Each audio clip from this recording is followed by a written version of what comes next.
More and more companies are following in the footsteps of Eugene Krabs. I guess he doesn't really have feet, but they're taking some notes from his playbook when it comes to running a business. They're putting the money first and everything else behind it. They're trying to hoard all the cash for themselves and be greedy little goblins. And the latest company to do this is none other than Unity. And their little scheme to steal more money from creators' pockets, dump them upside down and shake every penny they can get out of them, is called the runtime fee. And the way they're running it is just so unbelievably scummy. And they're going to be implementing this starting January of 2024, and it's going to be based on the number of installs that a game has, as well as the revenue that the game is bringing in. Once it hits a certain threshold, that's when they're going to start implementing this Unity runtime fee. And this is the real kicker.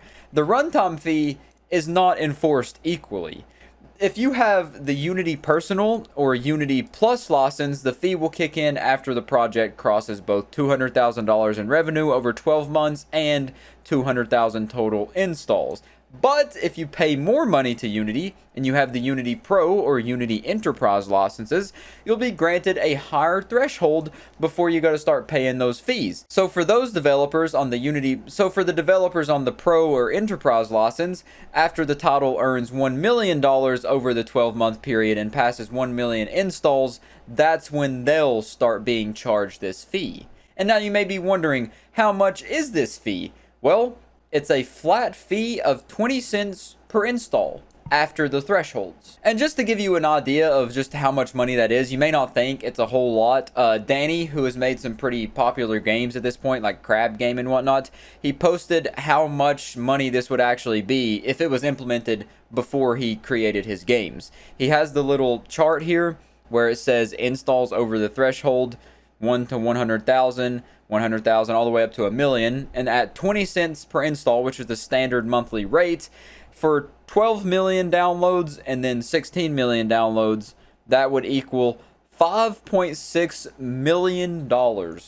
That would be his runtime fee for those two games under the standard license fee. But since Unity is diving headfirst into this being greedy waters, not only the Personal and Unity Plus people have to pay 20 cents per install after their threshold. If you have Unity Pro, which is the next step up of the subscription service, you have to pay 15 cents per install for 1 to 100,000 after the threshold, and then it goes all the way down to 0.02 cents per install for 1 million plus downloads after the threshold.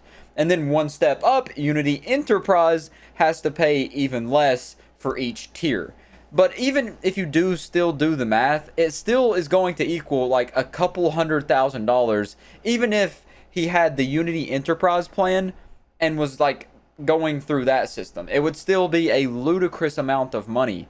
An extra couple $100,000 is not just an extra little bit of pocket change. This is legitimately just stealing money from creators that Unity doesn't need. They're just doing this because they can. They're trying to flex their power muscles and be like, oh, look how big and strong we are. We own the engine, so we're just going to take as much money as we can from you. We're going to suck you dry. Yeah, you heard me. They're going to suck you dry. And you're not going to like it at all. So as you can see, these new runtime fees from Unity are absolutely unreal. Pun intended. I worked really hard on that joke. Please laugh. Please laugh.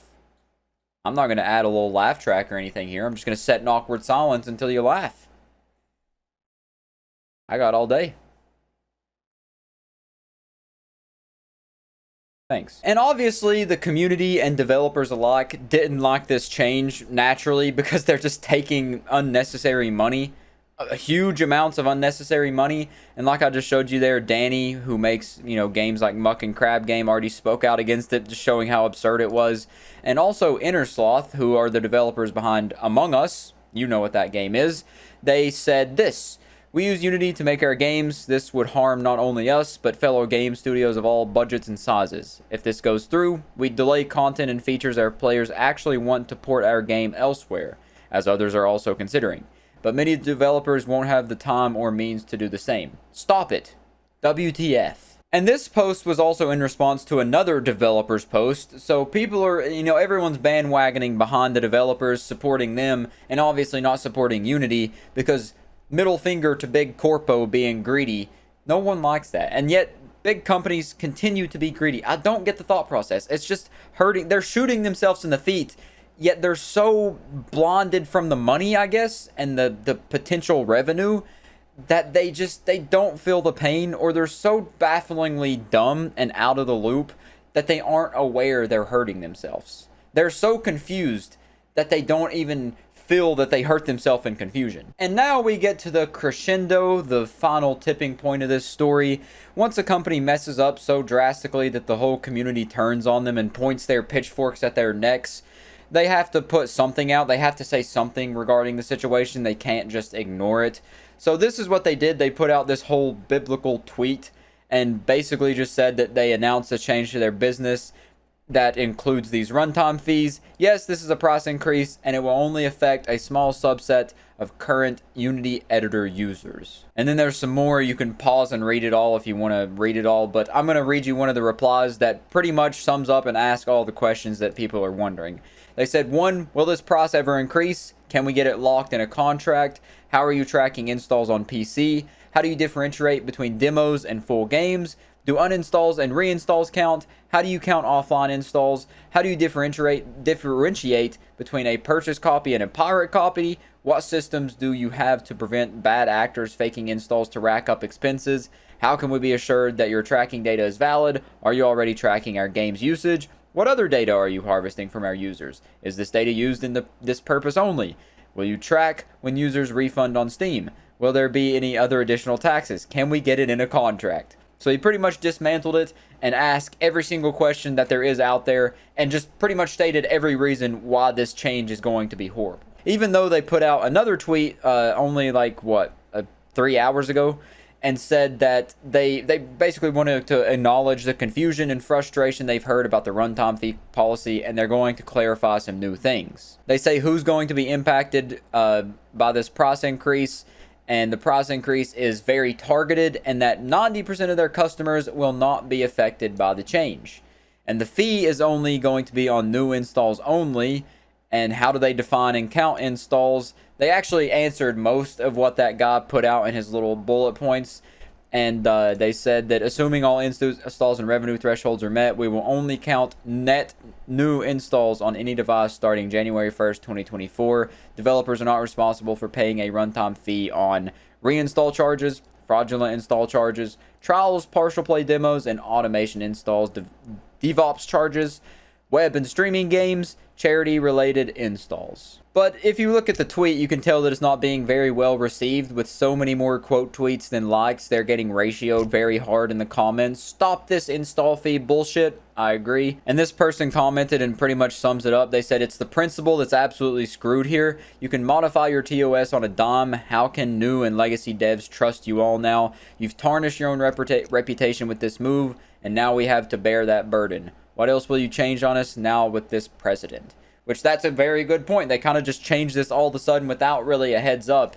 And then they're just kind of tweaking it as they go, tweaking it on the fly to try to save face a little bit, which is weird and strange. Yeah, I definitely agree with the other guy when he said that you need to get it in a contract if you're going to try to do changes like this. And also, it took them like a whole day to come up with that tweet, and it still wasn't great. But anyways, that's pretty much it. This whole situation just has every developer wanting to switch their engines, because why would you stay on an engine like Unity when you clearly can't trust them and they're just making dumb decisions like this? So why would you stick around?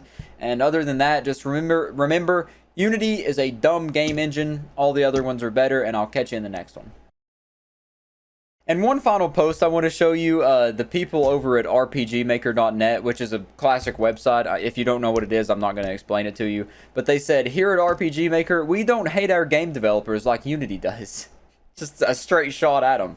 And one of my favorite comments I've ever seen on Twitter up until this point in time, someone replied and said, if that's true, then why do you keep mailing me pipe bombs? And they said, we hate in a different, more tangible way. And that just absolutely tickled my funny bone. That is just straight up by sense of humor. I love that so much. I love when companies have a good sense of humor and a good, person running their social media accounts. There's nothing better.